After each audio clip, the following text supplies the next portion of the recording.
So by upholding Title 42 in this case, did this judge help Democrats? Because essentially they can say, hey, we argued for this to be lifted. We thought it should be lifted, oh, but it didn't. And politically, it actually helps them.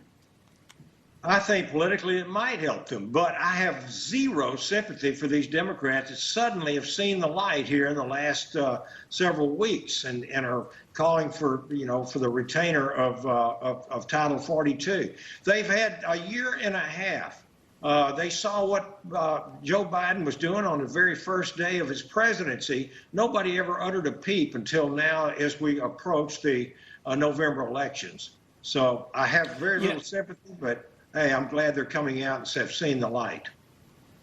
Yeah, it is nice that they've seen the light. Unfortunately, there's still no plan. I mean, so as I said to your Attorney General just a second ago, I feel like we're getting a temporary stay, which is good in the short term, but that can only last for so long. And the question is, where is the White House on a plan? They keep talking about that they have plans. No one's seen anything, and there's clearly going to be a huge swell when this thing finally does get lifted at some point. Absolutely, Sean. Great to be with you and Lindsay, by the way. And as the House Border Security Caucus co-chairman, we have actually talked face to face with Secretary of DHS Mayorkas. He absolutely told us that he has effectively managed and that he has operational control of our borders. That is an outright lie, and I think most of Americans realize that. And I think that we know that we had 234,000 illegals come across our border last month alone.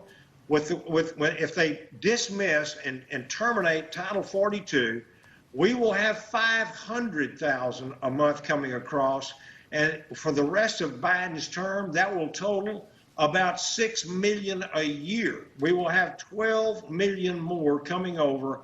They have intentionally done this to the American people. We have to pay for their educations. We have to pay for their incarcerations. We have to pay for their hospitalizations and Medicare and medical care. And that is going to bankrupt this country that is already $30 trillion in debt. It is amazing and infuriating that this administration simply does not listen. I'd love to get your take on this because according to Real Clear Politics, border czar Kamala Harris, our vice president, has not hosted an immigration-specific event since last summer. The White House claims that that's just because she's not doing public events on the border, but she is working behind the scenes. I mean, have you seen any evidence that she's getting things done as it pertains to the border? I haven't seen her get anything done that's been useful for our national security, for the benefit of the American people. She is really to be called the border czar. That is bizarre to me.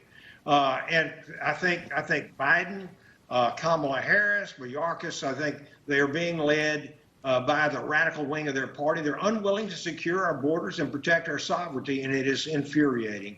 And I think they're going to pay when it comes to November election. Yeah, I agree. I think people are wising up to this thing. I do want to switch gears and talk to you a little bit about the economy. Former Obama economic advisor was asked about the Democratic effort to fix inflation. Here's what he said. I think it's pretty gimmicky, these price gouging bills, because, you've got a lot of extra demand. What happens when demand goes up? Prices go up. I don't think, though, that these anti-price gouging bills would do much to bring inflation down. They just increase the type of shortages that consumers probably hate even more than the high prices. So, I mean, there you have someone that's on their team calling it gimmicky, right? And it's funny. I mean, there is nothing that has been brought up with this White House with them I feel like they don't even have to answer for it.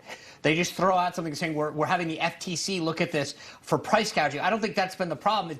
It's their own economists that actually identify the problem. They've created it, and then they throw gimmicks at it. Well, this guy doesn't even know what basic economics is. It's supply and demand. Well, we don't have a supply right now. Demand is sky high, but the president and his team have simply declared war on our energy industry. And now they're blaming everybody but themselves. They were the ones that caused this. I have a son, a former Navy SEAL. He wrote a book called Extreme Ownership. Biden and his team should read that book. They need to take ownership of this because they are the ones who have intentionally caused this, and they're trying to shoulder the blame off on President Trump, on Putin, on the American people, on our energy and oil and gas companies, everybody but themselves. But I'm telling you, I think the American people have got their number, and they're going to pay the piper. Well, Congressman, speaking of energy, the national gas prices, they keep soaring, unfortunately, now up to $4.59 today. If you search the homepages of some of news sites, a lot of people aren't really talking about this anymore. It's not the headline, but Americans are still paying these prices day in, day out. We're seeing also how it's affecting flights and so forth. Everything's trickling down here. Do you see any hope that this administration may change course and is willing to tap into American energy? I don't really see him. I don't have a lot of hopes for that, Lindsay. They are completely under the, I think, under the leadership of the radical wing of their party. Joe Biden doesn't know what time of day it is. I think the radical wing of his party is telling him what to do, and the average American household is going to pay an extra $5,200 every year because of inflation.